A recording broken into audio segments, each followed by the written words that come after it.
La raison pour laquelle nous revenons à Dieu est qu'il est le Maître et qu'il a mis dans la boîte tout ce dont nous avons besoin pour réussir ce pourquoi nous avons été créés.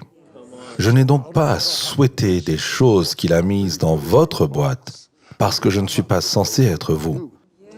Je suis censé être moi. Je n'ai pas à désirer les choses qu'il vous a données parce qu'il vous les a données pour que vous puissiez être ce que vous êtes censé être. Le pressoir, c'est là où les raisins se découvrent. C'est un endroit où les raisins se déshabillent et se découvrent. Car ce n'est pas la peau du raisin qui est la chose la plus importante. C'est ce qu'il y a derrière la peau qui est important.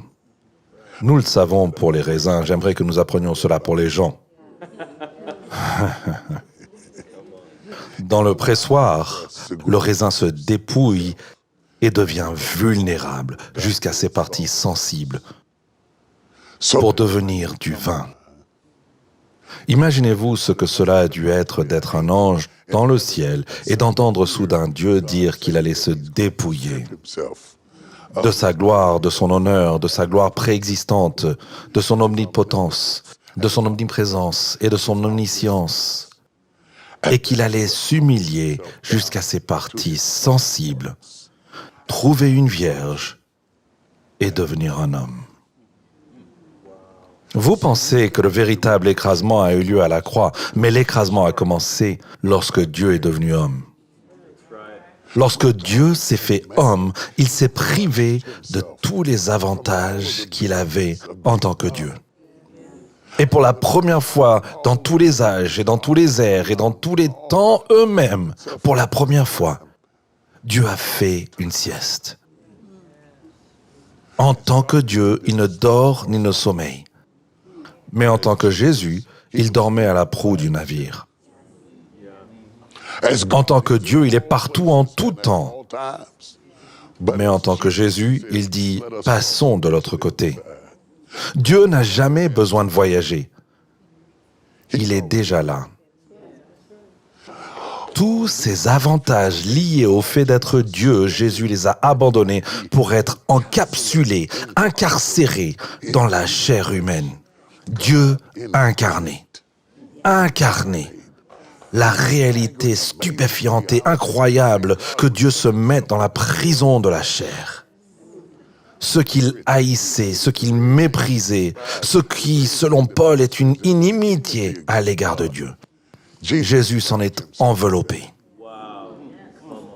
Et c'était une expérience écrasante parce que cela signifiait qu'il devait avoir faim. Ainsi, après avoir jeûné, la Bible dit que Jésus a eu faim. Mais en tant que Dieu le Père, il n'avait jamais eu faim. Et maintenant, il sait ce qu'est la faim. Et maintenant, il sait ce qu'est la fatigue. Et maintenant, il sait ce qu'est la trahison. De sorte que lorsque vous vous préparerez à prier, vous ne pouvez pas évoquer un sentiment qu'il ne comprend pas. Il peut être touché par le sentiment de notre infirmité, tenté en tout point comme nous le sommes, pourtant demeurer sans péché. Il n'aurait pas pu le faire auparavant parce qu'il ne savait pas ce que c'était que d'être un homme. Lorsqu'Adam est tombé dans le péché, Dieu a posé la première question. « Adam, où es-tu » C'est le jour où le professeur est retourné à l'école. Parce que ce dans quoi Adam était tombé, Dieu ne l'avait jamais fait. Adam était tombé dans le péché. Et Dieu n'avait jamais péché.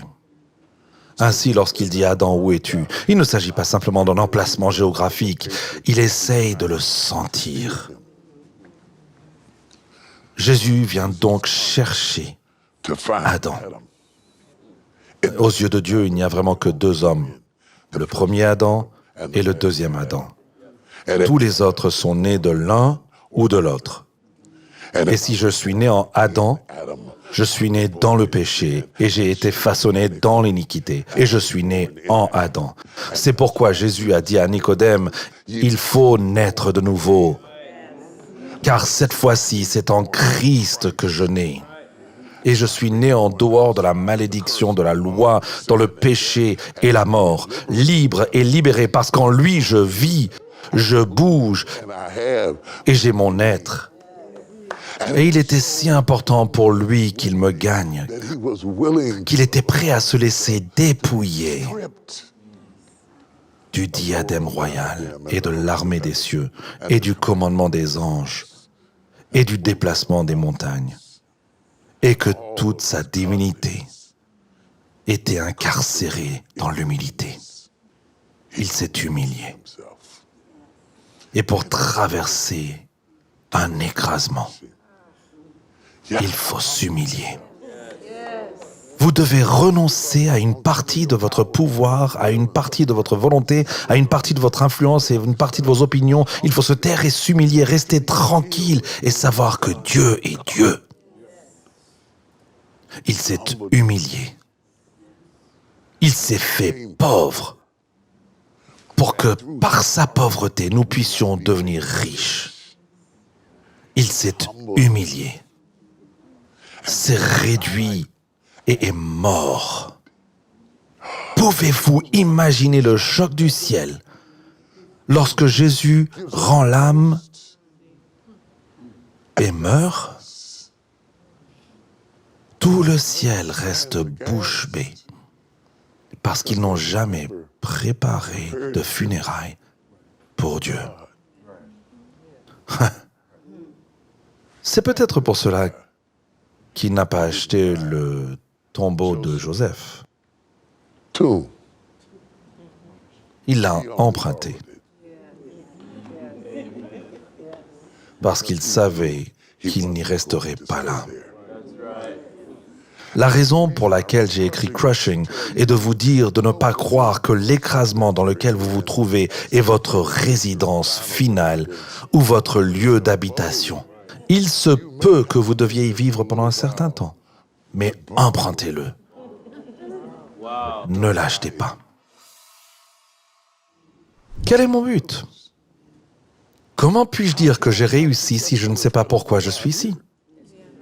Je peux dire que je suis occupé, mais je ne peux pas dire que j'ai réussi, parce que je ne réussis que lorsque je fais ce pourquoi j'ai été créé. Pourquoi suis-je ici? Le problème, c'est que la plupart du temps, nous nous posons la question les uns aux autres. Et c'est comme si un aveugle demandait à un autre aveugle quelle direction prendre. Parce que nous ne pouvons pas répondre à votre question. Parce que nous essayons de répondre à notre propre question. Et la réponse qui est vraie pour moi ne l'est peut-être pas pour vous. Parce que mon but n'est peut-être pas le vôtre. Pour obtenir la réponse, nous devons donc revenir au fabricant. Il est la raison pour laquelle nous le cherchons, parce qu'il a la réponse. Non pas à qui il est, mais à qui je suis. Vous voyez, au cœur de l'adoration, il y a un certain degré d'égoïsme, parce que je le cherche pour me connaître. Je ne le cherche pas seulement pour le connaître, je le cherche pour me connaître, parce qu'il est le seul à me connaître, parce que je ne me connais même pas. J'ai fait des choses qui m'ont choqué. J'ai dit des choses qui m'ont choqué. J'ai réagi de manière imprévisible. Et plus je vieillis, moins je me connais. Car j'ai vu tellement de facettes différentes de moi que je pense souffrir d'un trouble de la personnalité multiple. Mais Dieu sait pourquoi je suis comme je suis. Et il sait où vont les boulons. Et il sait où doivent être les vis. Il sait où placer les vœux. Et il sait comment me gérer. Paul dit, « Oh, que je le connaisse par la communion de ses souffrances et par la puissance de sa résurrection. » Puis il dit, pour tâcher de le saisir, puisque moi aussi j'étais saisi par Jésus-Christ. Il dit, « Je poursuis Dieu parce qu'il me connaît. Il sait ce que je peux faire. Il sait ce que je peux construire. Il sait ce que je peux gérer, il sait ce que je peux avoir, il sait ce que je suis censé être ici ou là, ou avec celui-ci ou celui-là, ou connecté ici ou là. Et si je ne retourne pas vers le fabricant, je ne fais que jouer avec des tournevis afin de voir ce qui fonctionne, pour passer des heures à construire quelque chose de dysfonctionnel et être frustré parce que ça n'a pas fonctionné. La raison pour laquelle nous revenons à Dieu est qu'il est le Maître. Il a mis dans la boîte tout ce dont nous avons besoin pour réussir dans ce pourquoi nous avons été créés.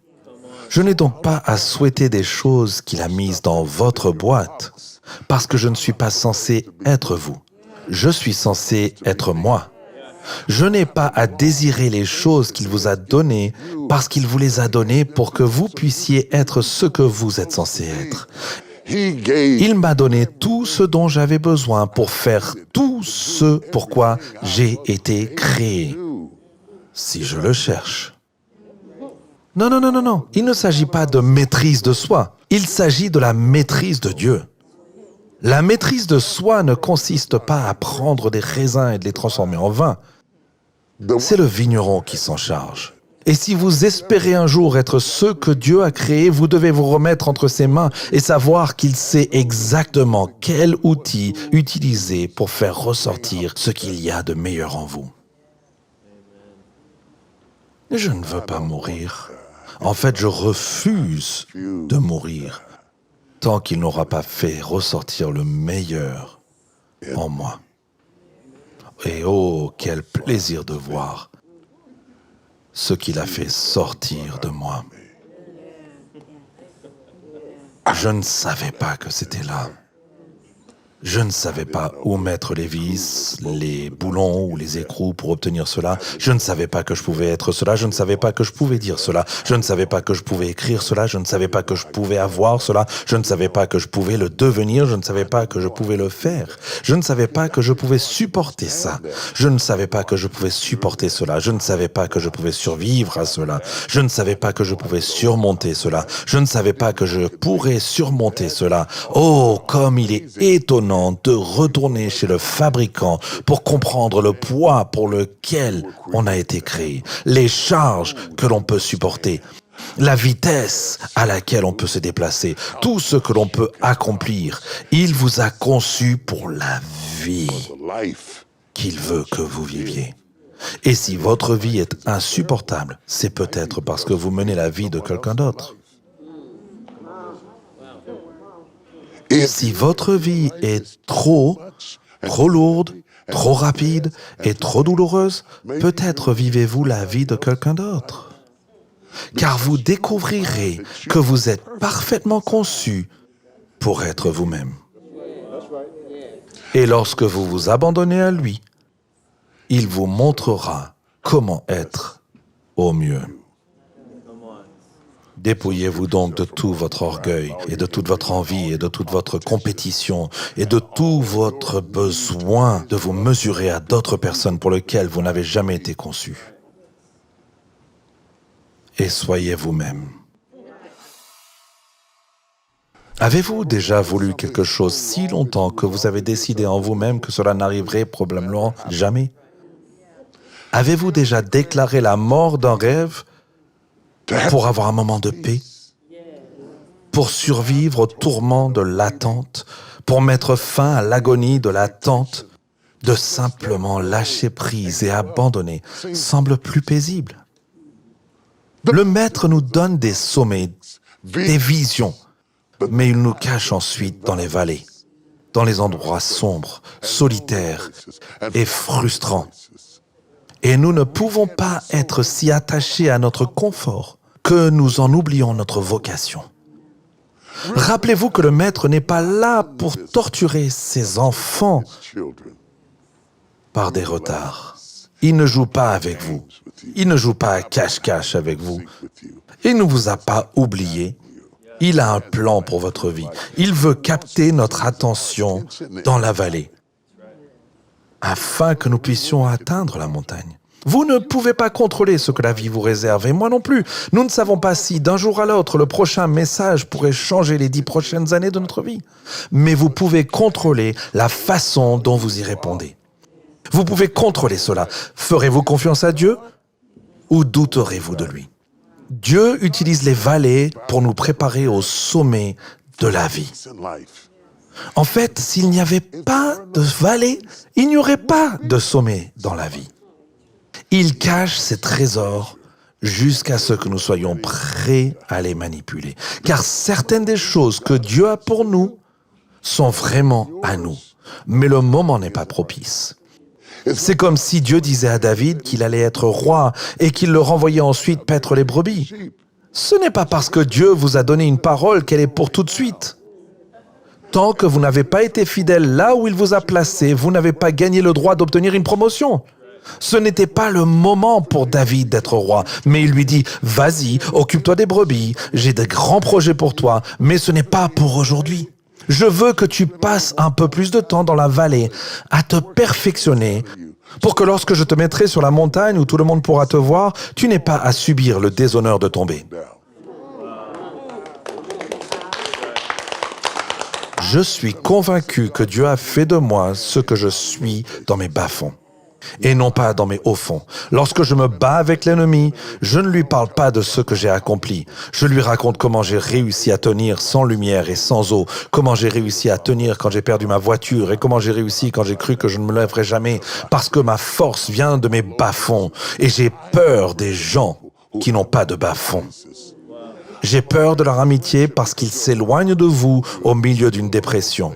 La plupart du temps, je ne le crois pas. C'est une partie du problème. Quand on n'a pas connu des bas-fonds, on n'a pas encore forgé son caractère. Les nuits où je pleurais pour m'endormir, les jours où je n'entendais pas du tout la voix de Dieu, nous lui faisons confiance parce que nous n'avons pas le choix. Nous ne lui faisons pas confiance parce que nous sommes de bonnes personnes, des chrétiens forts et des gens formidables. Nous lui faisons confiance parce que nous n'avons pas le choix. Il n'y a rien d'autre à faire que de lui faire confiance. Si vous pouvez vous en sortir, faites-le. La raison pour laquelle nous faisons confiance à Dieu, c'est que nous n'avons pas le choix. Alors que l'on veuille passer tout son temps à lutter ou non, tôt ou tard, il va falloir se rendre compte que nous sommes impuissants sans lui. Nous sommes aussi impuissants que l'argile sans le potier, que le raisin sans le vigneron. Nous avons besoin de lui pour diriger nos pas. Nous faisons confiance au maître vigneron pour faire sortir de nous ce qu'il a mis en nous. Ne perdez pas espoir parce qu'il a pris son temps.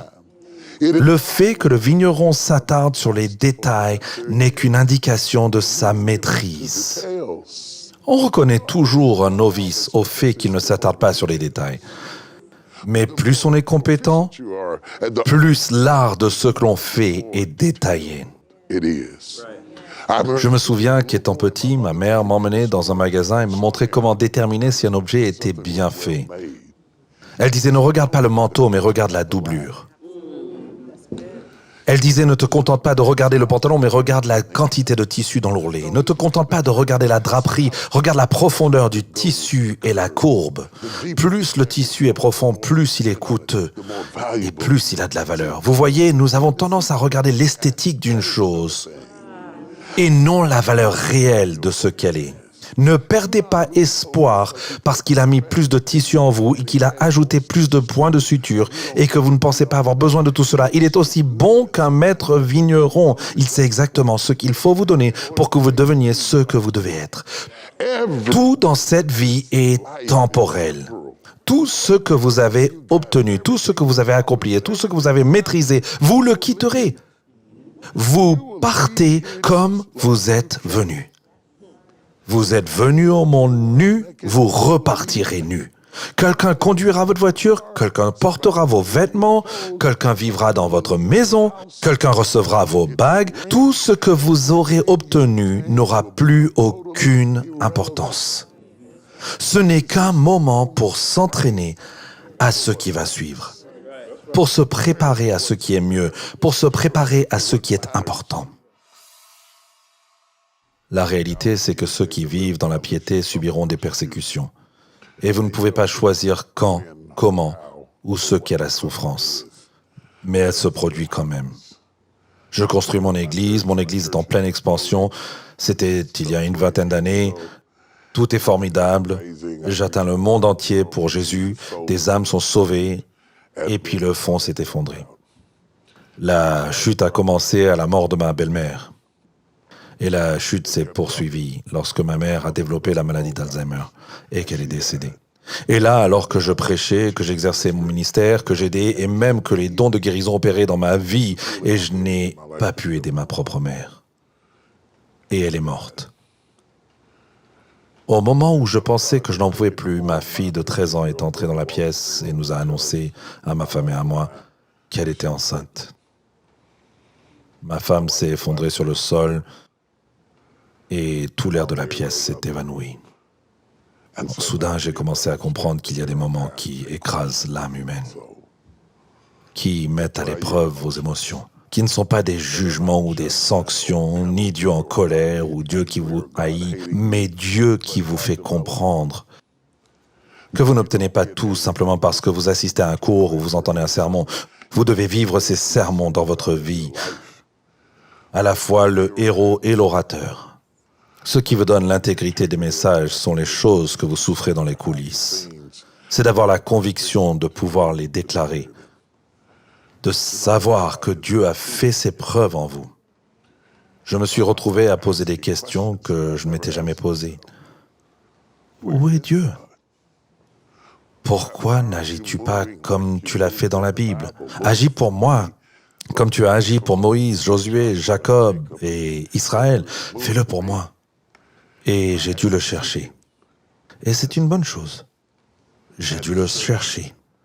J'ai dû sonder mon cœur pour comprendre quel niveau de foi j'avais. Vous n'avez pas besoin de sonder votre cœur quand tout va bien. Vous avez besoin de sonder votre cœur lorsque l'enfer se déchaîne et que les problèmes sont partout et que vous vous sentez au fond de vous comme si vous vouliez mourir et que vous vous posez des questions que vous n'osez pas prononcer car l'Église peut vous juger. Mais dans votre secret, dans votre moment privé avec Dieu, vous dites « Où es-tu? Quand est-ce que tu viens? À quand une fin heureuse ?» Je n'ai pas compris que la tribulation fait partie de la formation, que l'écrasement et la souffrance font partie de la façon dont Dieu nous développe pour devenir ce qu'il veut que nous soyons. Je n'ai pas compris comment le reconnaître dans les difficultés. Mais j'ai continué à prêcher, et j'ai continué à servir, et j'ai continué à avancer. Et je ne me rendais pas compte que je gagnais mes galons par mes batailles. On n'obtient pas des galons en tant que soldat si l'on ne se bat pas.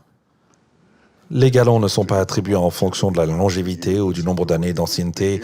Ils vous donnent des galons en raison des batailles que vous avez menées, des choses que vous avez vécues et de l'écrasement que vous avez subi. Vous vous retrouvez alors dans une situation émotionnelle difficile et vous vous demandez si vous pouvez vous en sortir. Est-ce que ce sera le gros coup qui me sortira d'affaire? Est-ce que ce sera le gros coup qui me mettra à genoux? Serais-je capable de supporter émotionnellement, mentalement, spirituellement? Ai-je vraiment ce qu'il faut? Ou ai-je vendu de l'air, pour ainsi dire, en disant toutes ces belles choses? Et lorsqu'on arrive aux difficultés, cela fonctionne-t-il vraiment dans votre propre vie? Si vous ne comprenez pas que Dieu est avec vous dans la douleur, dans la souffrance, dans le traumatisme, et dans le traumatisme de l'enfance. Lorsque le rapport médical est mauvais et que les affaires sont mauvaises, que vous perdez un être cher et que vous traversez un moment douloureux de votre vie, cela ne signifie pas que Dieu vous a abandonné. Nous pouvons parfois nous sentir sans but, perdus, confus et incertains et continuer à aimer Dieu.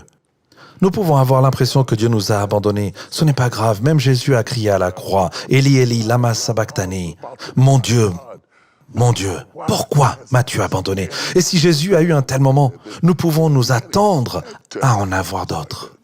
J'ai découvert que la façon dont Dieu nous récompense d'avoir réussi la dernière épreuve est de nous donner l'épreuve suivante.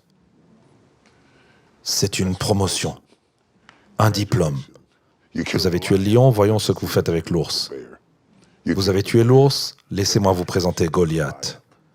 Que le chemin vers votre destinée est parsemé de batailles sanglantes, de cicatrices, d'échymoses, de blessures et de douleurs, de sorte que lorsque vous y arriverez, vous vous tiendrez debout et vous endurerez parce que vous avez traversé quelque chose. C'était douloureux.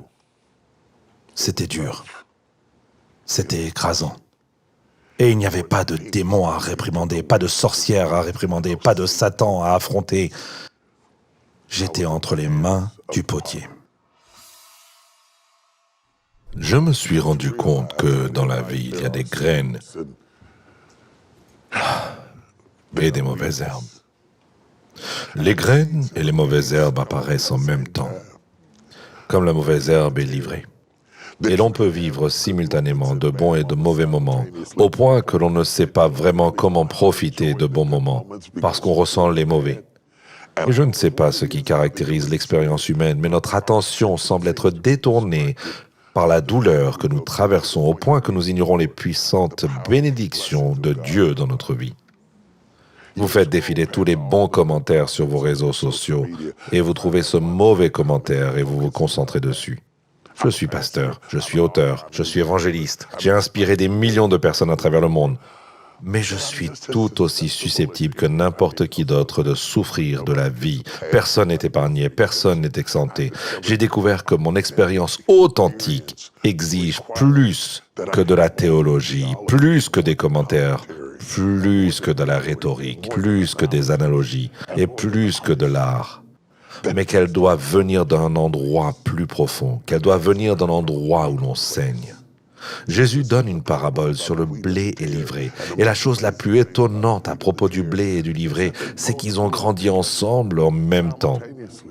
Il n'y a pas une personne dans cette salle qui ne puisse voir le blé et l'ivraie coexister en même temps. Et si vous vous souvenez de la parabole, ils ont dit « Allons-y et enlevons l'ivraie ». Et Jésus dit « Laissez-les tranquilles ».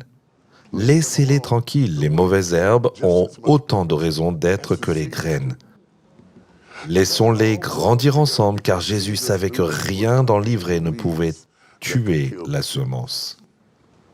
Et vous devez savoir qu'il n'y a rien dans les mauvaises herbes qui puisse tuer les graines, même si elles sont menaçantes et même si elles sont écrasantes, et que parfois les mauvaises herbes sont si hautes que vous ne pouvez même pas voir votre propre jardin.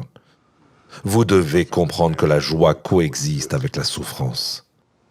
C'est de là que l'onction est faite. Elle est faite dans l'écrasement de myrrhe, d'amertume, de douceur, de calamus, tous mélangés ensemble. Et si vous enlevez la souffrance, vous ne saurez pas loin. Il faut comprendre que Dieu sait ce qu'il fait. Joseph a raconté son rêve à ses frères. « Vous vouliez me faire du mal, mais Dieu a voulu mon bien. Il a permis que vous me trahissiez pour mon bien. Je suis plus fort à cause de votre faiblesse. Je suis plus fort à cause de votre méchanceté. Je suis plus fort à cause de vos querelles. Vous m'avez appris que je n'avais pas besoin de vous pour tenir debout. Vous m'avez appris que vous ne pouvez pas voter en ma faveur. Vous m'avez appris que ma gloire n'est pas dans mon manteau aux multiples couleurs. Et je vous remercie donc de m'avoir fait du mal. Et je vous remercie de m'avoir écrasé. Et je vous remercie d'écraser mon cœur, parce que vous savez quoi, je suis brisé à tous les bons endroits. À tous les bons endroits, comme une clé qui ouvre une porte. Je suis brisé, juste ce qu'il faut pour déverrouiller ma prochaine dimension de grâce. Et on ne peut pas avoir ce genre de foi, ce genre de connaissance, ce genre de réalité, lorsque vous êtes d'accord avec l'apôtre Paul dans Romains chapitre 8, verset 28, quand il dit que toute chose, pas seulement les bonnes choses, mais toute chose concourt au bien de ceux qui aiment le Seigneur, ceux qui sont appelés selon son dessein. Tout concourt à votre bien, même quand ça ne fait pas du bien. Tout concourt à votre bien lorsque les larmes coulent sur votre visage. Il travaille pour votre bien lorsque vous vous levez à 3 heures du matin. Vous devez croire qu'il travaille pour votre bien. Vous devez comprendre qu'une machine à pain pétrit toujours la pâte. Et c'est en la pétrissant qu'elle se lève. C'est en la pressant qu'elle monte. La pression est la réalité qui prouve que je suis appelé selon son dessein et non selon mon confort. Je suis appelé selon son dessein et non selon votre opinion. Je suis appelé selon son dessein et non selon ma convenance. Que Dieu n'est pas venu dans ma vie pour assurer ma convenance. Il vient dans nos vies et souvent sa volonté est dérangeante. Et lorsqu'elle est dérangeante, elle semble parfois destructrice. Et vous vous interrogez, vous vous dites « Oh mon Dieu, tu es en train de me tuer ». alors qu'en fait, Dieu vous prépare à quelque chose de plus grand que vous, de plus grand que vous et de plus fort que vous. Et il se peut que des années s'écoulent avant que vos questions trouvent une réponse. Et vous commencez à comprendre pourquoi vous avez dû traverser ce que vous avez dû traverser pour arriver là où vous devez arriver. En attendant, c'est là que la foi intervient. La foi s'interpose entre votre compréhension et votre expérience. Vous vous accrochez de toutes vos forces et vous croyez au travers de la tempête, l'ouragan et les tsunamis de la vie. Derrière chaque grand moment de ma vie, il y a eu des périodes de stress que j'ai cru aller me tuer. Pour être honnête avec vous, j'apprécie davantage mes réalisations rétrospectivement qu'en temps réel.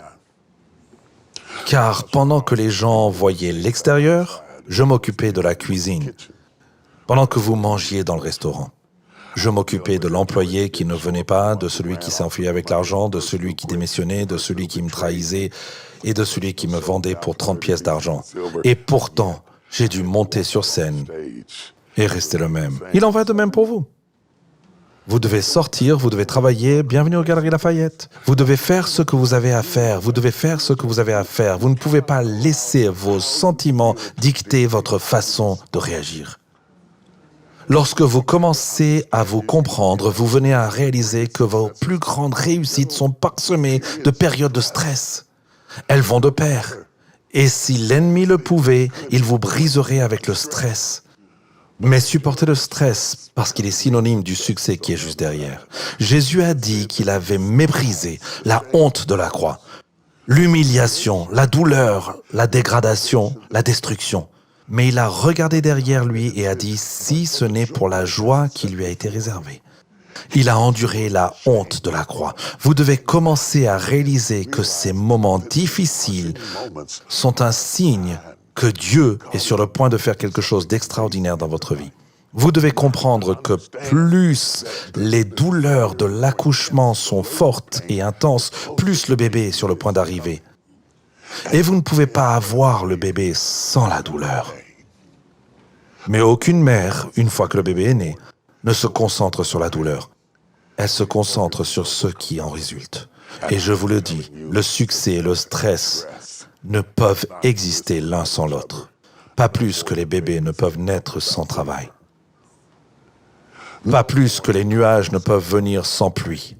Combinés, ils nous aident à atteindre notre plein potentiel, à nous rapprocher de notre destin et de notre objectif. Le chemin du progrès passe par des détours sauvages, des pannes, des arrêts imprévus, des fuites d'huile, des pannes d'essence, des problèmes partout, des accrochages, des crises et des arrêts sur le bas-côté de la route. Mais cela fait partie du voyage. Nous ressentons l'anxiété, nous avons peur, nous nous sentons perdus, nous ressentons, mais nous ne pouvons pas nous fier à ce que nous ressentons. Nous devons nous appuyer sur ce que nous savons. Et nous devons nous appuyer sur ce que nous croyons. Et nous croyons que Dieu est avec nous, même si nous ne le voyons pas. Parfois, il ne nous tient pas la main comme nous voudrions le sentir, mais nous devons savoir qu'il est là. Y a-t-il plus dans nos souffrances que ce que nous pouvons voir? Absolument. Absolument. L'emblème même de notre foi est un sauveur souffrant. Nous ne portons pas de couronne autour du cou pour illustrer notre foi. Nous n'avons pas de trône autour de notre cou comme un emblème de notre foi. L'emblème de la foi chrétienne est un sauveur ensanglanté, étendu et suspendu à une croix, une vieille croix rugueuse. C'est un indice important. Lorsque Jésus dit « Suivez-moi, prenez votre croix et suivez-moi », il ne plaisante pas. Tôt ou tard, vous traverserez une épreuve qui vous écrasera. Et il sait exactement où vous frapper pour faire sortir l'huile de votre corps. Il sait exactement ce qu'il faut faire. Il sait en particulier concevoir un outil juste pour vous, quelque chose qui ne dérangerait personne d'autre, mais il sait exactement ce qu'il faut faire pour vous emmener au point où vous commencez à sécréter la gloire de Dieu et l'onction de Dieu. Il sait comment le faire. C'est l'écrasement. C'est écrasant. C'est une douleur qui a un but. c'est comprendre que Dieu a un avenir pour vous. Et c'est ainsi que vous commencez à comprendre qu'il est le maître vigneron. Qu'en tant que vigneron, il contrôle la pression pour accomplir ce qu'il veut.